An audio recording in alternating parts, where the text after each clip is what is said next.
এই ভিডিওটিতে আমি দেখাবো কিভাবে আপনার এখানে দেখেন আগের ভিডিওটিতে আমি দেখেছি যে এই অপশনটা আপনি কিভাবে হোম স্ক্রিনে অ্যাড করবেন। আজকের ভিডিওতে আমি দেখাবো যে এইটা কিভাবে এখানে আরও অ্যাপসগুলো অ্যাড করে নেবেন সেগুলো আজকের ভিডিওতে আমি দেখিয়ে দেব।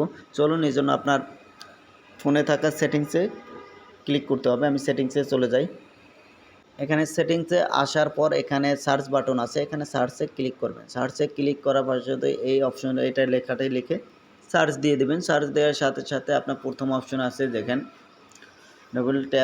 ডাবল ট্যাপে ক্লিক করবেন। আপনি এখানে ডাবল ট্যাপে ক্লিক করার সাথে সাথে দেখতে পারবেন যে এখানে কাস্টমাইজ মেনু আছে। কাস্টমাইজ মেনুতে ক্লিক করে দেবেন। ক্লিক করার সাথে সাথে দেখতে পাচ্ছেন এখানে এই কটা আমার অপশন অ্যাড করা আছে। আমি অ্যাড করার জন্য ক্লিক টু অ্যাডে ক্লিক করব। ক্লিক টু অ্যাডে ক্লিক করার সাথে সাথে এই সবগুলো শো করতেছে। দেখছেন আমার অ্যাপসগুলো শো করতেছে। আমি এখান থেকে একটা অ্যাপস করি, দেখেন অ্যালবামসটা আমি ক্লিক করে দিই। ক্লিক করে অ্যাড করে ডান বাটনে ক্লিক করে দিই।